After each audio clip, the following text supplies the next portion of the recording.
When they had finished breakfast, Jesus said to Simon Peter, "Simon, son of John, do you love me more than these?" He said to him, "Yes, Lord, you know that I love you." Jesus said to him, "Feed my lambs." A second time, Jesus asked him, "Simon, son of John, do you love me?" He said to him, "Yes, Lord, you know that I love you." Jesus said to him, "Tend my sheep." He said to him the third time, "Simon, son of John, do you love me?" Simon Peter felt hurt because he said to him the third time, "Do you love me?" And he said to him, "Lord, you know everything. You know that I love you." Jesus said to him, "Feed my sheep.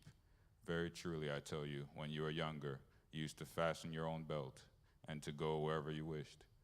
But when you grow old, you will stretch out your hands, and someone else will fasten a belt around you and take you where you do not wish to go." He said this to indicate the kind of death by which will glorify God. After this he said to him, "Follow me." The word of God for the people of God.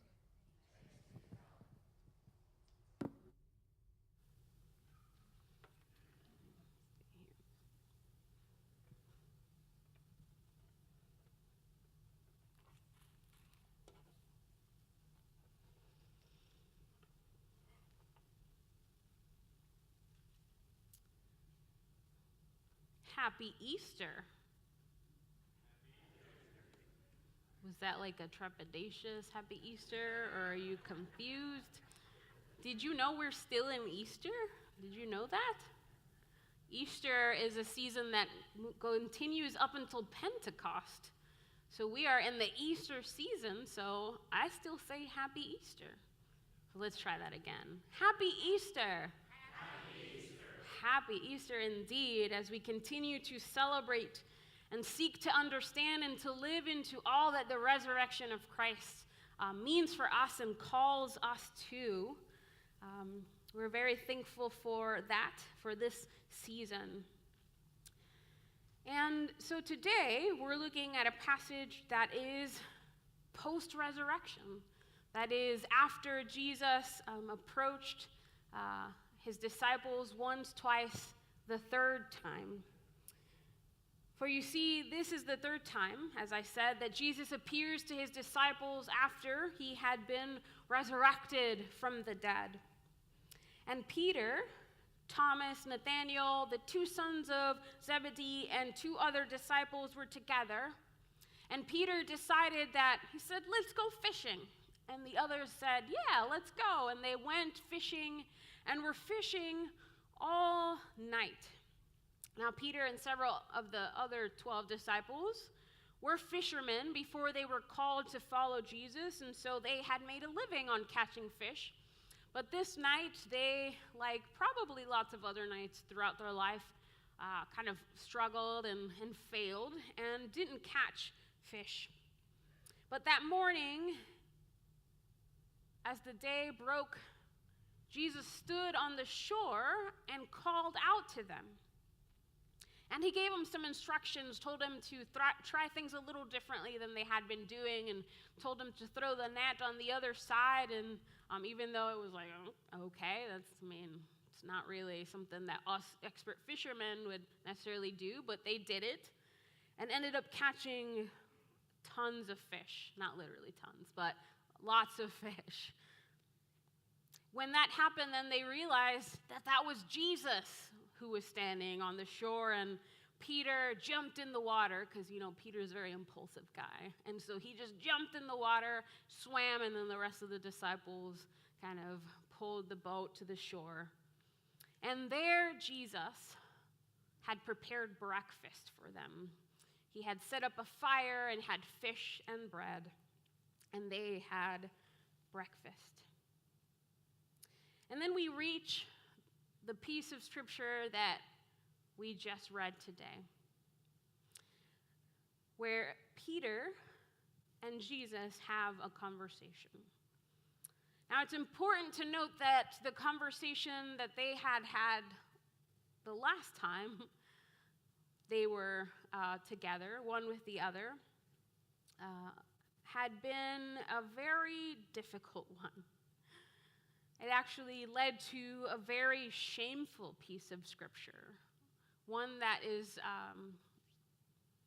covered in deep shame. Mark 14, 27 through 31. Before Jesus was to give his life and be taken, he said to them, his disciples, he said, "You will all falter in your faithfulness to me. It is written, I will hit the shepherd and the sheep will go off in all directions.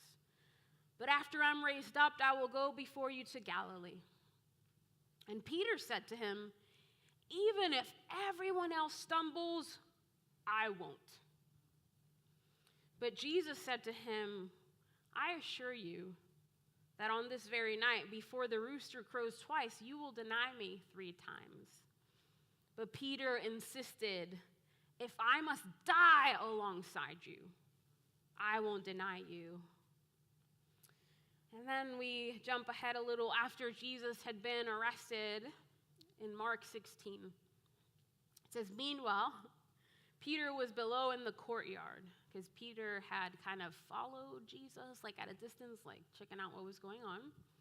"And a woman, one of the high priest's servants, approached and saw Peter warming himself by the fire.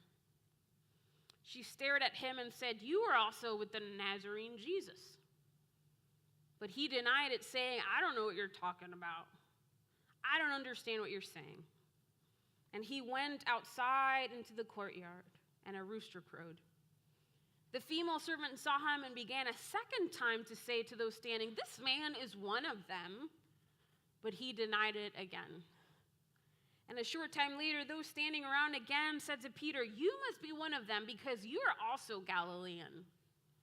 But he cursed and swore, 'I don't know this man you're talking about.' And at that very moment, a rooster crowed a third time. Peter remembered what Jesus told him, 'Before a rooster crows twice, you will deny me 3 times.' And he broke down, sobbing. Not once, as in a lap of judgment, but 3 times Peter denied Jesus,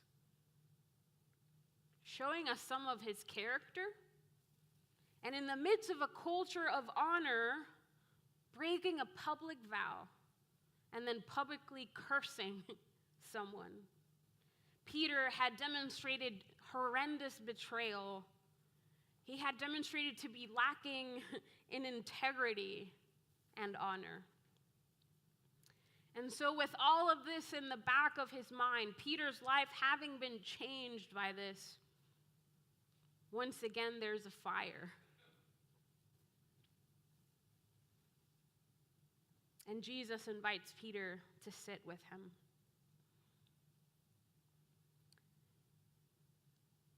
This is the second time a fire is mentioned, actually, in the Gospels, so it's not like it's common that fires are mentioned. So it's very significant that it conjures up these memories.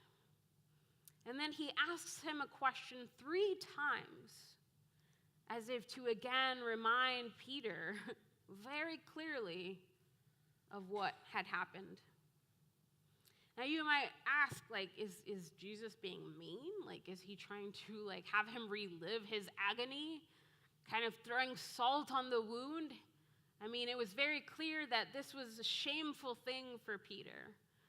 And the fact, I thought it was interesting, I read in one of the commentaries that they said that the fact that it's included in the Gospels means that Peter intentionally wanted it to be shared, because you wouldn't share something that's shameful about somebody else without their permission. So what was going on in this conversation? Jesus was doing a couple things here with Peter. One of them was the fact that he was showing us that in order to experience the risen Jesus, one must experience death and resurrection on a regular basis. And for Peter, that was what he was doing. He was reminding him and encouraging him to this death. The death of self, the death of ego. But he was also offering forgiveness. I remember, or there was this story that I read that I thought was a really kind of cool, just expressed it very well. And T. Wright mentioned of the story of he and his wife had bought a very nice glass pitcher. And so they had a dinner party, and they had this pitcher that they were just really proud of because they just bought. So, like, right when we have something new, we kind of want to show it off, and it's special, and they had probably invested some money in it. And they had invited this new friend of theirs, and who was a very kind of different guy. And he just was so excited that he had been invited, so he was just like kind of a little hyper.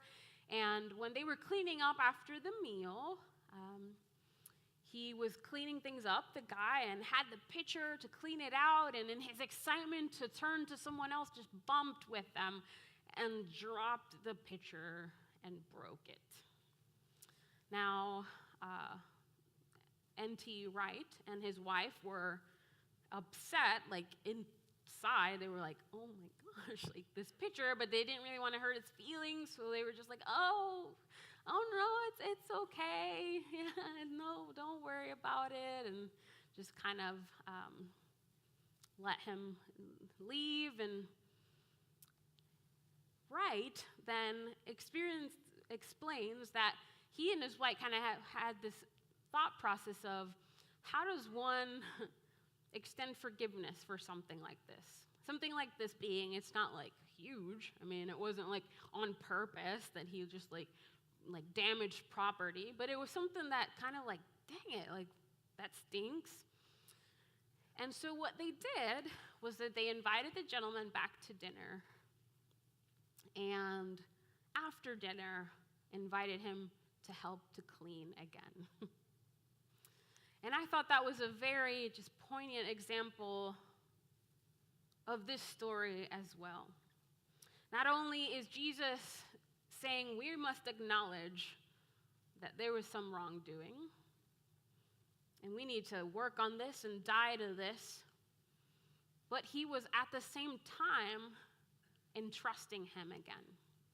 That even though he had failed, and it wasn't a surprise, like Jesus knew it was going to happen, every time he asked him, he gave him a command. He entrusted him with his own sheep. And the other thing, which, I mean, that's very telling of in Christianity, and the idea that it's not the strong who are called. It's not the strong who are saved or save themselves, but it's always by grace that we are called and that we are saved. Now, the other thing that I thought, I mean, this text is known for just variations in Greek, and the word love varies, and I think it's now kind of, there's a consensus that doesn't actually make as big of a difference in the text. But the idea is the question of love. And that struck me in a way that it hadn't struck me before, so it's kind of something I'm still processing myself. Because I found it really peculiar that the other thing that Jesus was doing in the midst of this was he was asking him, do you love me? He didn't ask him, do you believe in me? He didn't ask me, are you going to follow me? He didn't ask him, are you sorry? He didn't ask him, do you think I'm God? He asked him, do you love me? Do you love me? That's kind of an interesting question. We don't usually go around asking those things, and we talked about this a little at the ladies' Bible chat, so Rini and I have this thing going now. Every time we see each other, we ask each other, do you love me, Rini? And she said yes, and it touched my heart. Now, she asked me earlier if I loved her, so we have this thing going now. But it's all that to say, I mean, it's not a question that one usually asks, right? Like, do you love me? That would seem a little needy, probably, if, like, every time I saw you, do you love me? It's like, calm down. Like, what's going on? Need that much affirmation? No. But this was a very serious and important moment. And so I thought, what does love have to do with this? Inspired by Tina Turner, in all honesty. But what's love got to do with this? Why is that so important? And I kind of came back to this idea, St. Augustine actually talked about one of the most important things that is for a disciple is the reordering of our hearts. The reordering of our hearts and our lives. And that means we often kind of invest more on some things than others. We kind of rate things as more important than others. And so the idea of where does God or Jesus line up? What is he over or under? And what is over and under lots of things? Like, is family over fame? You can just name all sorts of things that one covets or loves or invests things into. And again, so this idea of why is love important? But the idea, again, of where our heart is where everything is. And so he asked him, "Do you love me?" 3 times. And though he continued to mess up, and though Jesus knew that essentially he would continue to mess up, he made it clear for Peter, that that's what was important. And so I continue to think about this love, and I remembered one night many years ago where I finally realized that love has everything to do with it. It seems very simple, but when Jesus was asked what are the 2 greatest commands out of lists of hundreds, he said 2. Love the Lord your God with all your heart, mind, soul, and strength. That's a lot of love. And love your neighbor as yourself. Is it not striking that if he had to break it down to 2 things, both of them have to do with love? They don't have to do with being right. They don't have to do with, you name it, with good theology. They don't have to do with attendance. They don't have to do with, they have to do with love. For out of that flows everything else. And it's amazing how when you realize those are the 2 commandments, they repeatedly appear everywhere, including love God and love my sheep.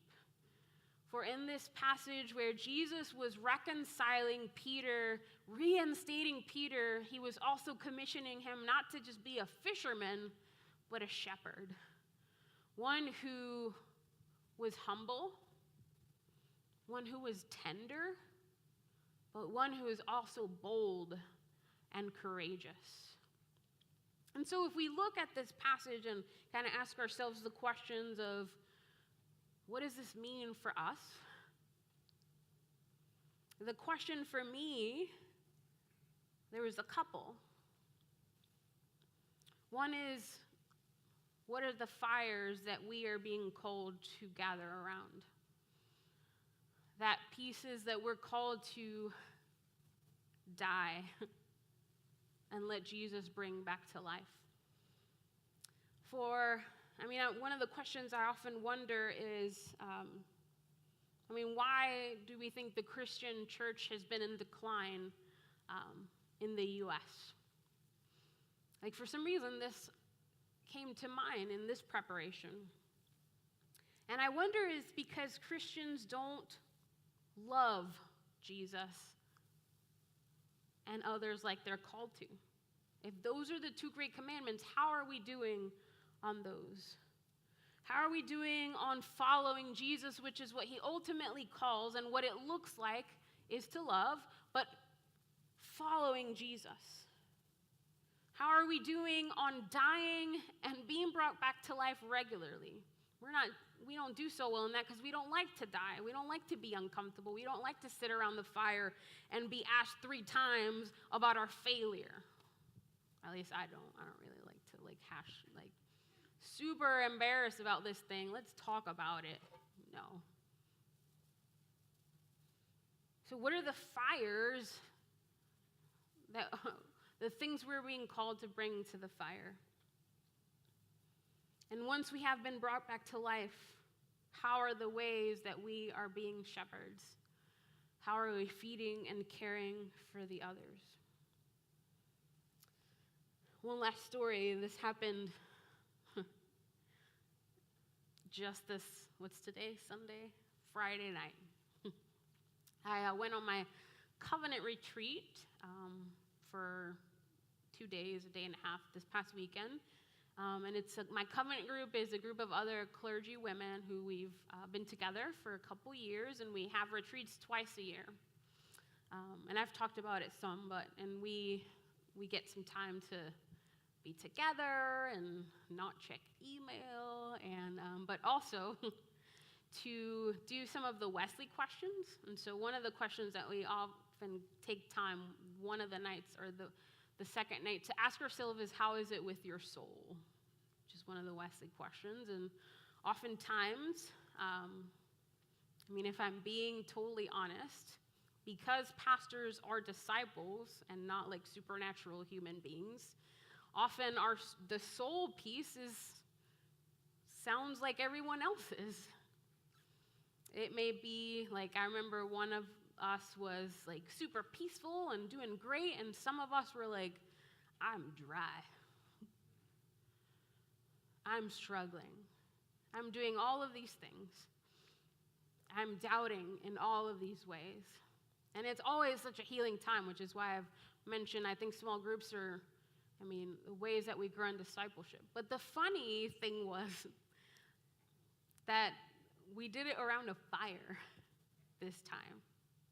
And kind of in the back of my mind was this fire. And the reason I share that with you is because we're very honest and vulnerable with each other, as God calls us to be, with our brothers and sisters. That's how we heal. But I thought it was very appropriate that in the midst of our fears of failure, in the midst of our fears of not knowing what to do, of failing God, even in that moment there was healing. And that was a testament to me that when God calls us to die, he calls us to new life after that death. So what are the fires that we need to approach? What is the reordering of our hearts that we are called to do? Have you died to Jesus, or have you died lately? How are you doing with love for God? Have you been tending to that? How are you doing with love to others? These are questions that as we continue in this Easter season, and hopefully we're going to be looking specific ways of what it looks like to be a disciple, that these are questions that we can be asking ourselves. Let's pray. God, we thank you because you are a good God. You're a God who